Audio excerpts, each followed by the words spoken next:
பெருங்கடமன்னூர் 188வது வாக்குச்சாவடி கிளை அமைத்து இந்த கிளையில் இன்று கொடியேற்ற நிகழ்வு நடைபெற உள்ளது. இந்த கொடியினை நாகை மாவட்ட உழவர் பாசறை செயலாளர் ஐயா கோவிந்தராஜ் அவர்களும், நாகை மாவட்ட தொழிலாளர் நலப்பேரவை பொருளாளர் சகோதரர் அம்பேத்கர் அண்ணன் ராஜேஷ் அவர்களும் ஏற்றி வைப்பார்கள்.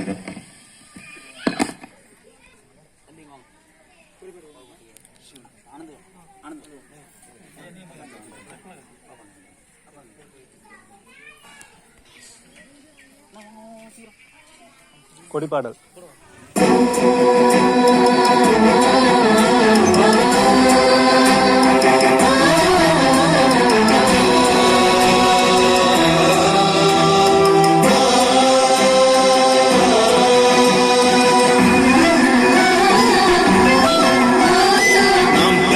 நாம் தமிழர் என்று தலை நிமிர்ந்து பறக்குது புலிக்கொடி.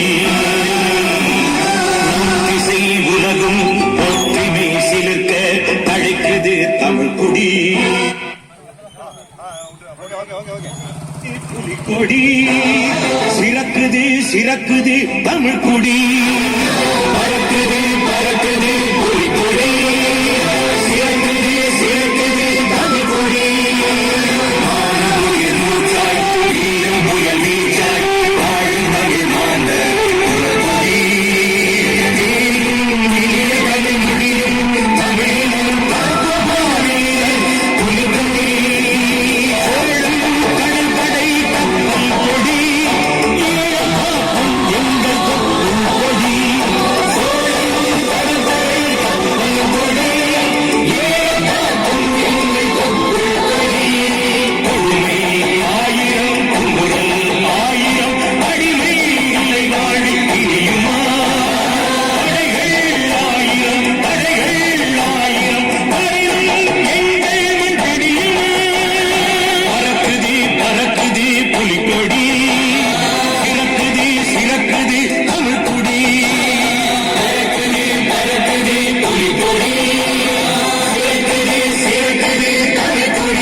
சிறக்கட்டும் சிறக்கட்டும் தமிழ் கொடி.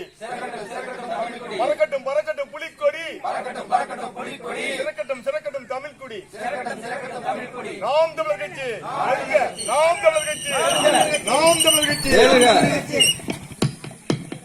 நாம் தமிழர் கட்சியின் பெருங்கடமன்னூர் கிளை 188வது பொறுப்பாளராக ஜான் பாண்டியன் அவர்களை தலைவராகவும், ராதாகிருஷ்ணன் அவர்களை துணைத் தலைவராகவும், ஐயப்பன் அவர்களை துணைத் தலைவராகவும், ஆதித்தன் என்ற ஆதி அவர்களை செயலாளராகவும், ஹரிஸ் என்பவரை இணைச் செயலராகவும், செல்லமுத்து அவர்களை துணைச் செயலராகவும், வடிவழகன் அவர்களை பொருளாளராகவும், அன்பரசன் அவர்களை செய்தி தொடர்பாளராகவும் அறிவிக்கின்றோம். உங்களது பணி சிறக்க இந்த தொகுதியை வென்றெடுத்து களமாட நாகை சட்டமன்ற தொகுதியின் சார்பாக வாழ்த்துகிறோம். அடுத்ததாக நமது மாவட்டத்தின் ஈடு இணை இல்லாத ஆற்றல் செயலாளர், மண்டல செயலாளர் அப்பு என்ற அகஸ்டின் அற்புதராஜ் அவர்கள் உங்களுடைய உரை நிகழ்த்துவார்.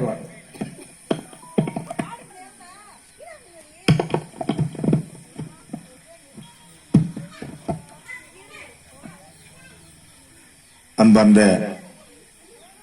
பெருங்கடமன்னூர் ஊராட்சி 188வது வாக்கங்களைச் சேர்ந்த உறவுகளே, நாம் தமிழர் கட்சியின் சொந்தங்களே, உங்கள் அனைவருக்கும் வணக்கம். இந்த இனிய மாலை பொழுதில் எங்கள் அண்ணன் செந்தமிழன் சீமான் சொல்லுக்கு இணங்க இந்த 188வது வாக்குச்சாவடியில் பொறுப்பாளர்களை அனைவரையும் முழுமையாக பூர்த்தி செய்து நமது பாட்டன் ஏந்திய புலிக்கொடி, நமது தலைவர் மேதகுவே பிரபாகரன் ஏந்திய புலிக்கொடி, நமது அண்ணன் செந்தமிழன் சீமான் நமக்கு தந்த புலிக்கொடியை இந்த கிளையிலே ஏற்றி இன்று நாம் தமிழர் கட்சியை இந்த மண்ணிலே துவங்கி வைத்திருக்கின்றோம். எல்லா கட்சிகளும் மாநாடு போடுது, கூட்டணி பேரம் பேசிட்டு இருக்கு. ஆனா ஒரே ஒரு கட்சி தான் மக்களை நம்பி மக்களுக்காகவே தனித்து களமாடி கொண்டிருக்கு. எந்த கட்சியோட கூட்டணி இல்ல, எல்லாம் மாநாடு போடுறாங்க. 2 சீட்டு 10 சீட்டு கிடைக்குமா அப்படின்னு சொல்லி மாநாடு போடுறாங்க. அவர்கள் வலிமை அவங்களுக்கே தெரியல. அவங்க முட்டு கொடுத்து திமுகவுக்கு முட்டு கொடுத்து அவங்கள வெல்ல வைக்கிறாங்க. வெல்ல வச்சோன்னா அவங்களுக்கு 2 சீட்டு தான், வேற ஒண்ணு இல்ல. இப்ப சமீபத்தில் திமுகவுல துணை முதலமைச்சரா ஐயா ஸ்டாலின் அவர்களின் புதல்வன் உதயநிதி ஸ்டாலின் அவர்கள் தேர்ந்தெடுக்கப்பட்டிருக்காங்க. உங்களுக்கு எல்லாம் தெரியும். வேற அந்த திமுக கட்சியில வேற யாருமே இல்லையா? நினைச்சு பாருங்க, துணை முதல்வர் ஆளத்துக்கு வேற யாருமே இல்லையா அந்த கட்சியில? அவங்க குடும்பம் தான் வழி வழியா வரணுமா? சிந்திச்சு பார்க்கணும். எத்தனையோ பேர் இருக்காங்க. இல்ல, அந்த முதல்வராக இருந்தாலும் சரி, துணை முதல்வராக இருந்தாலும் சரி, அவங்க குடும்பத்தில இருந்து தான் வரணும். இதுதான் சமூக நீதி. சமூக நீதி பேசுறதுக்கு திமுகவுக்கு தகுதி இருக்கா? நினைச்சு பாருங்க, ஏதாவது தகுதி இருக்கா? எந்த தகுதியுமே இல்ல. சொந்த கட்சிக்காரங்களுக்கு நீங்க பங்கு கொடுக்க மாட்டீங்க, எல்லாத்தையுமே குடும்பத்துல வச்சுக்கிறீங்க. அப்புறம் என்ன சமூக நீதி? நீங்க ஒரு கட்சி நடத்துற, நீங்க கம்பெனி தான் நடத்துறீங்க. இன்னைக்கு பல கட்சி கூட்டணிகள் இருக்கு. கூட்டணி கட்சிகளுக்கு அந்த துணை முதல்வரை கொடுக்க கூடாதா?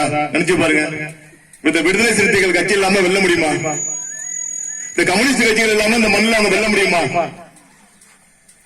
திராவிட முன்னேற்ற கழகம் ஆட்சி அமைக்க முடியுமா? இவர்களுக்கு அந்த தகுதி இல்லையா? அண்ணன் திருமாவளவனுக்கு அந்த தகுதி இல்லையா? இல்ல கம்யூனிஸ்ட் கட்சியில் ஒருத்தர் கூட தகுதி இல்லையா?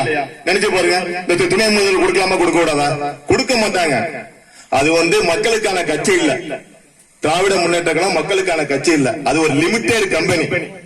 அவர் ஐயா கருணாநிதி அவர்களின் குடும்பம் வாழ்வதற்கு, வசதியாக வாழ்வதற்கு கொண்டு வரப்பட்டதுதான் அந்த திராவிட முன்னேற்ற கழகம். திராவிடம் பேசுவாங்க, நம்ம தமிழ் தேசியம் பேசுறோம். திராவிடம்னா என்ன? திராவிடம் என்றால் ஒரு பெரிய நிலப்பரப்பு இருக்கணும். அந்த திராவிடம் சொல்ற மக்கள் பரவி வாழணும். அப்படி எதுவுமே இல்ல. அவங்களுக்குன்னு ஒரு மொழி இருக்கணும், அவங்களுக்குன்னு ஒரு கலாச்சாரம் இருக்கணும், அவங்களுக்குன்னு ஒரு பண்பாடு இருக்கணும். அப்படின்னு திராவிடத்துக்கு எதுவுமே இல்ல. திராவிடத்துக்கு நிலப்பரப்பு இருக்கா? இல்ல. தமிழர்களுக்குன்னு ஒரு நிலப்பரப்பு இருக்கு, தமிழ்நாடு. தமிழர்களுக்குன்னு ஒரு மொழி இருக்கு, தமிழ் மொழி. தமிழர்களுக்குன்னு ஒரு பண்பாடு இருக்கு, விளையாட்டு இருக்கு. ஆனா திராவிடத்துக்கு என்ன இருக்கு? ஒண்ணுமே இல்ல. அப்ப திராவிடம் எதுக்கு இந்த மண்ணுல? எதுக்கு? தேவையில்லாததுதான். திராவிடம் என்பது தமிழர் அல்லாதவர் வசதியாக வாழ்வதற்கும் நம்மை ஏற்றி பிழைத்து ஆள்வதற்கும் கொண்டு வரப்பட்டதுதான் அந்த திராவிடம். அதை நம்ம முதல்ல சுக்குங்கிற உடைச்செறியணும். இதெல்லாம் அறியாம இருந்தோம். எங்க அப்பாலாம் திமுக கட்சியில இருப்பாங்க.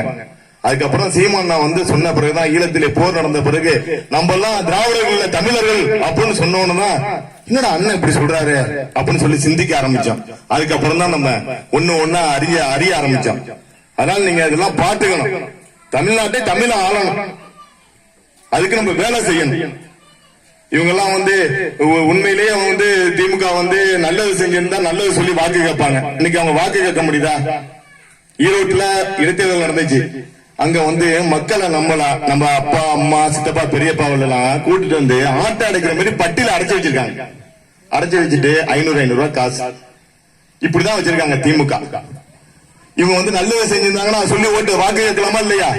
அதெல்லாம் இல்ல. செஞ்சாதானே கேட்க போறாங்க. அதெல்லாம் இல்ல. நீ கம்யூனிஸ்ட் கட்சி எங்க பார்த்தாலும் போராட்டமா இருக்கும். மின்சார விலை ஏறிட்டுனா போராட்டமா இருக்கும், பெட்ரோல் விலை ஏறிட்டுனா போராட்டமா இருக்கும், டீசல் விலை ஏறிட்டுனா போராட்டமா இருக்கும்.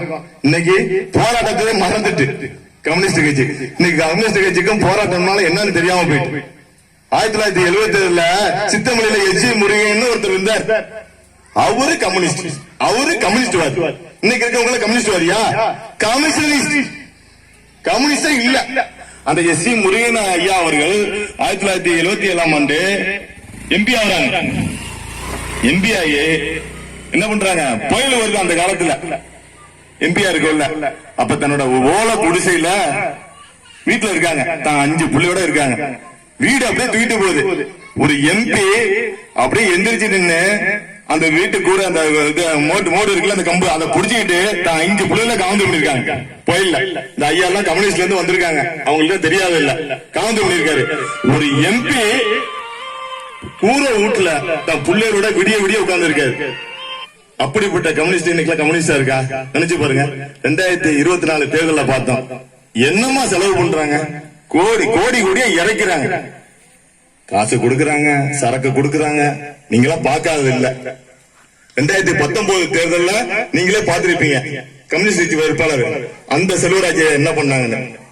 திமுக தேர்தல் அலுவலகத்துல வரவு செலவு கணக்கு கொடுக்குது. 2019 தேர்தல் முடிஞ்ச உடனே என்ன கொடுக்குது, நாங்க தேர்தலில் கம்யூனிஸ்ட் கட்சி 25 கோடி பணம் கொடுத்தோம் அப்படின்னு சொல்லி தேர்தல் அலுவலகத்தை கணக்கு கொடுக்குது.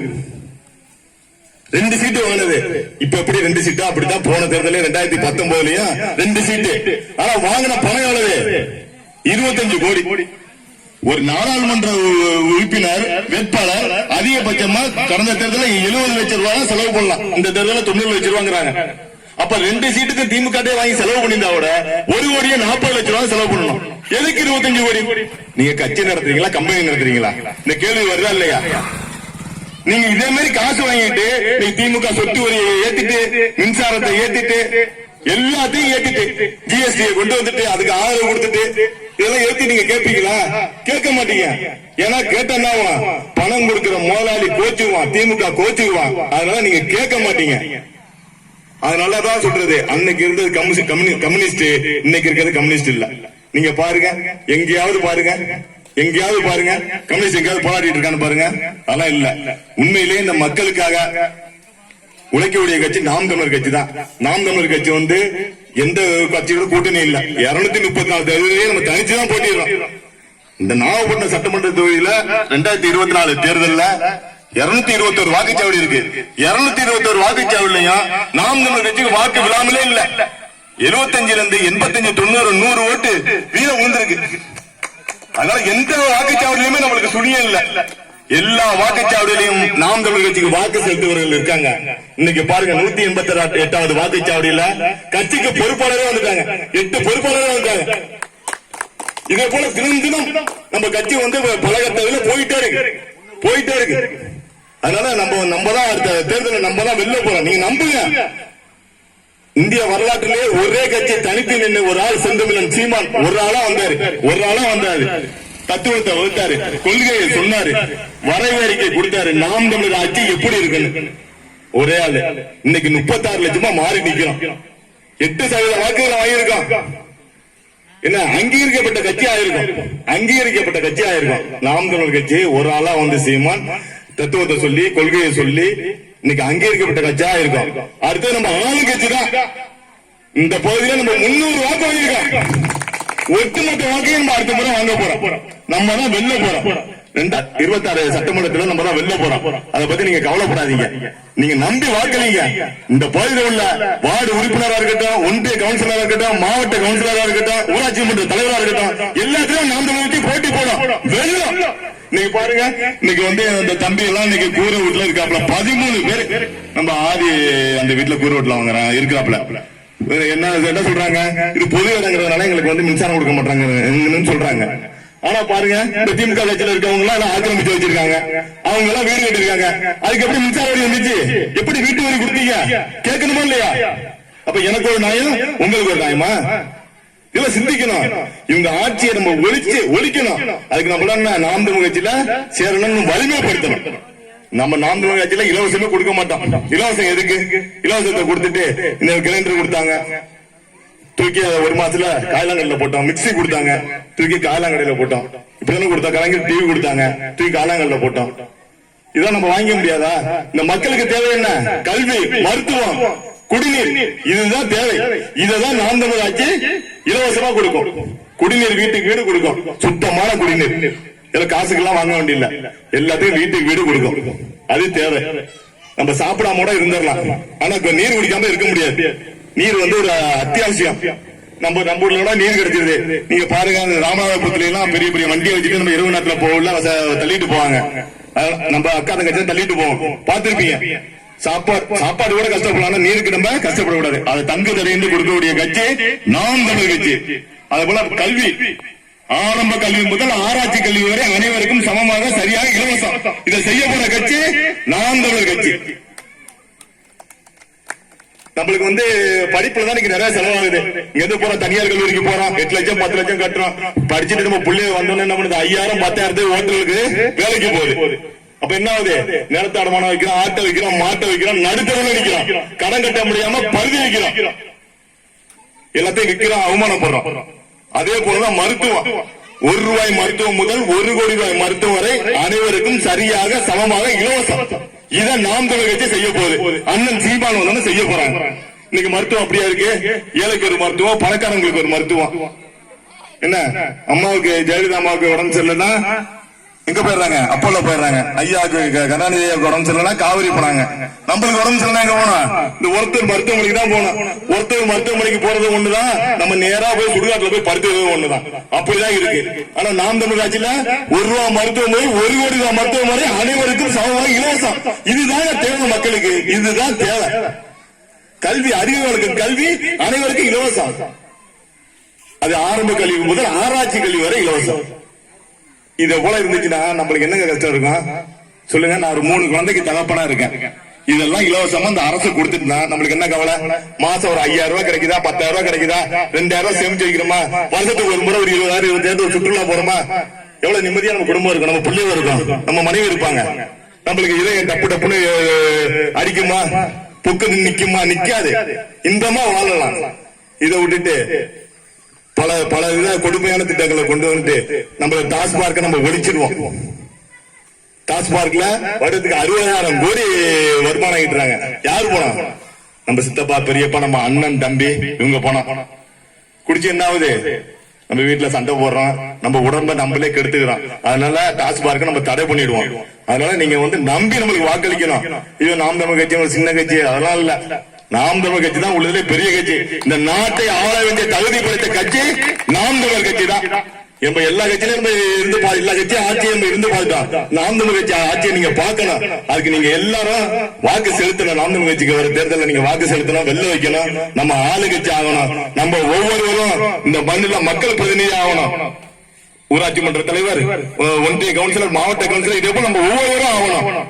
அதனால நம்ம நோக்கம் வெல்லணும், இந்த தமிழ்நாட்டுக்கு நல்ல ஆட்சியை கொடுக்கணும், நாம் தமிழ் கட்சி வெல்லணும். நீங்க இந்த பகுதியில் உள்ளவங்க எல்லாம் நம்ம உற்றார் உறவினர், நம்ம சொந்தக்காரவங்க, நண்பர்கள் எல்லாம் சொல்லி இதே போல பக்கத்து வாக்குச்சாவடி எல்லாம் நீங்க சொல்லி நம்ம நாம் தமிழ் கட்சி இந்த மாதிரி பொறுப்பாளரை நியமித்து நம்ம இந்த மாதிரி புலிக்கொடி ஏத்தணும். விரைவில் அண்ணன் வருவாங்க. அப்ப எல்லாம் இந்த ஐயா வழியில அண்ணன் அழைச்சிட்டு போய் நான் காமிக்கிறேன் உங்கள்கிட்ட. நன்றி, வணக்கம். அடுத்த முறை சந்திப்போம்.